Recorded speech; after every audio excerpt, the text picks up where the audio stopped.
chegou lá no Rio, saiu daqui, minha prima veio buscar, chegou lá no Rio, veio do Covid, praticamente morto. Deus trouxe de volta.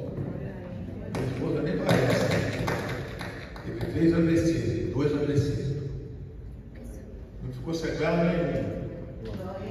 E foi na época do Covid. As enfermeiras lidavam com isso. Quem estava com Covid, ele estava com a gente. E eu fiquei internado junto com ela. Fiquei 50 dias internado, deixei a igreja, que a primeira igreja é a família, e lá aprendi. Sou técnico de enfermagem sem fazer curso. Aprendi, eu fico monitorando ela. Mas agradecemos a Deus por estar aqui. A gente é rápido, nós temos alguns compromissos lá em Caxias, na nossa igreja, que nós trabalhamos. Eu trabalho com um pastor que tem 97 anos. Está de pé. Glória a Deus. A gente pega ele, botamos no púlpito, fazemos o trabalho e depois retornamos para ele. Ele pergunta: fazer o quê? Se eu terminar um culto, ele ora e dá a bênção. Glória a Deus. E nós, eu sou o primeiro vice dele, e já falei: ninguém toca nele.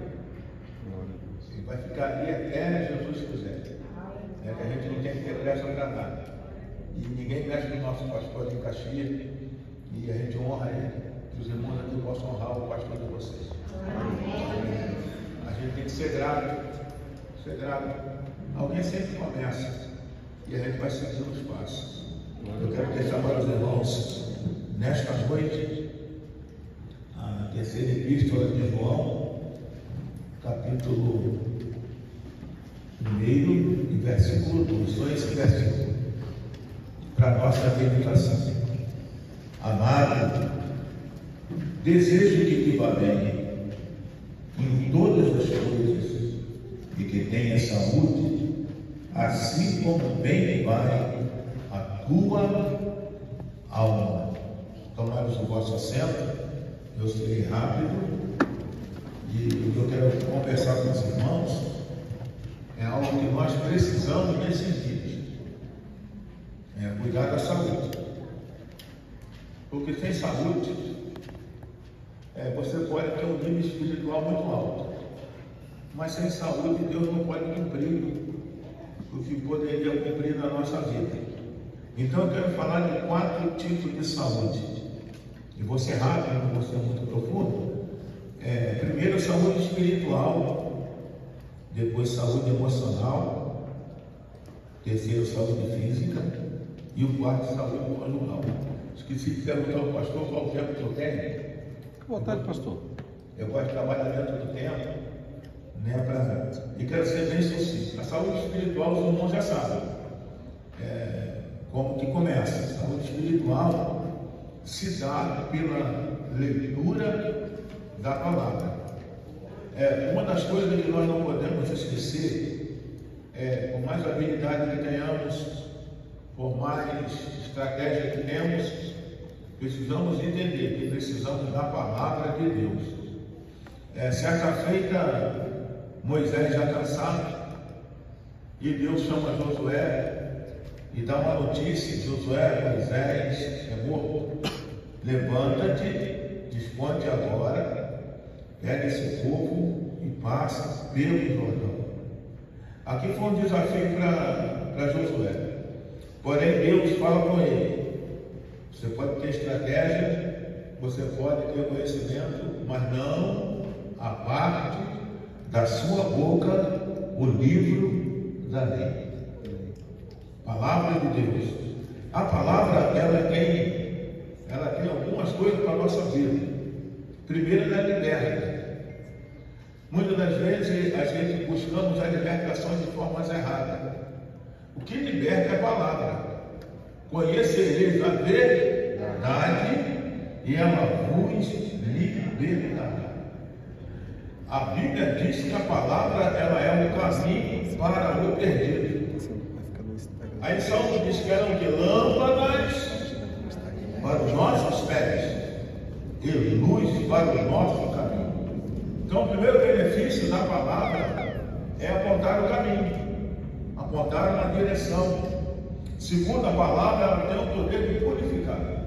Aí a Bíblia diz: como purificará o mancebo o seu caminho? Observando conforme a sua palavra. Eu sempre falo lá na nossa igreja que a palavra que liberta não é aquela que eu ministro para você. Se você não meditar, se você não observar, se você não acreditar, você não será liberto. Mas quando você acredita, quando você medita, quando você busca o conhecimento e vê se aquela palavra ela é a verdade, você vai começando, você começa a entrar num processo de libertação. O outro benefício da palavra é santificação. O que santifica a crente é a palavra.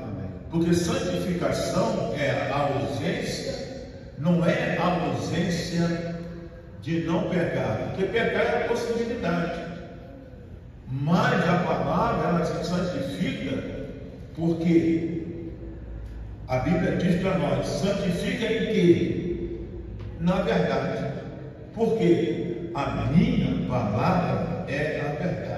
Como que eu conheço o que é pecado? Através da lei, através da palavra. Aí tem um versículo na Bíblia que diz assim, 1 de Timóteo 4:3-16. É tudo que a gente não faz. Ainda mais nessa era. A era que está tudo digital, está tudo fácil. A gente acessa lá o nosso notebook, acessamos o smartphone e vem tudo. Eu já conheço amigos que ele nem se preocupa, nem olha para pregar. Não, pastor, está tudo aqui. Já tem esboço. Não, o esboço é bom, mas você precisa ler. Aí o versículo diz para nós: persiste em ler e ensinar até que eu vá. Bendito seja Deus. Então, nós que estamos na obra, precisamos ler. Quando você lê, você acredita. Como que eu vou ensinar aquilo que eu não acredito? Então eu preciso ler. Eu estava vendo, eu gosto muito das Bíblias, de estudo, Bíblia de exposição, mas você tem que ter um cuidado. Você lê a Bíblia de estudo, mas faça outras comparações. Não leve aquilo ao pé da letra. Peguei a Bíblia de estudo e ela estava falando que o pão se transforma no corpo de Cristo. E a Bíblia nos ensina que o pão, ela é um símbolo. Ela não se transforma no corpo de Cristo. Então esse cuidadozinho que a gente tem que ter, ler boas literaturas, vários tipos de Bíblia, e você já tem o teu conhecimento da verdade e não acredita em tudo que você está ouvindo. A outra saúde que a igreja precisa, e aqui perto. Irmãos, na igreja, não é que na igreja que eu trabalho, que tem que crente descompensado, que é a saúde emocional. Irmão, tem crente que grita, tem crente que faz biquinho, e tem, aí a gente aprende, tem algumas palavras que eu coloquei, por exemplo, informação, notícia, você não tem como controlar. Você vai receber. Agora, a decisão, o que você vai fazer com aquilo que recebe, é minha. E aí a sua decisão, ela pode te colocar bem ou mal. Os irmãos sabem muito bem que uma postagem que você coloca numa pessoa descompensada, quando ele vê o que você postou, tem família que separa. Você está vendo? A irmã está viajando. E você nunca me levou para comer um pastel. É porque viu uma postagem. Para você ver o efeito, o estado emocional que o povo está. Então, exemplo, receber uma notícia e uma informação é inevitável. Mas o problema não é receber. O que eu vou fazer com a informação recebida? Aí eu lembro que a Abigail está em casa, casada com um homem mau, chamado Nabal. Nabal não quis ajudar Davi. E Abigail ficou sabendo que Davi vinha para destruir a sua casa. E ela antecipou-se. Chamou o seu servo, pegou farinha, pegou cevada, pegou o pão e foi ao encontro de Davi. Sabe o que eu aprendi com isso aqui? Não é a palavra, mas é a resposta. A Bíblia diz que a resposta branda desvia o furor. A atitude de Abigail desviou a morte da sua casa. Desviou a morte da sua casa. E sabe qual foi o final feliz? Ela ainda casou com Davi. Ainda bem que nessa época não pode mais, né? Não pode mais. Naquele tempo era um problema sério, né? Aquela mulher era crente. Aquela mulher era liberta, eu não sei que ela era liberta, eu sou do que ela era primeiro. O corajoso. O corajoso.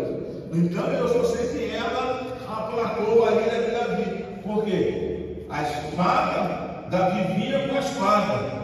E Abigail ia com pães e cevada. Não é a pergunta, mas é a resposta. E aqui fica uma pergunta para nós. Como que nós nos comportamos no momento que somos afrontados? É que vocês não sabem da minha história. Eu já fui afrontado muitas vezes. Está gravando, né? Já fui chamado. Isso. Já fui chamado de cachorro.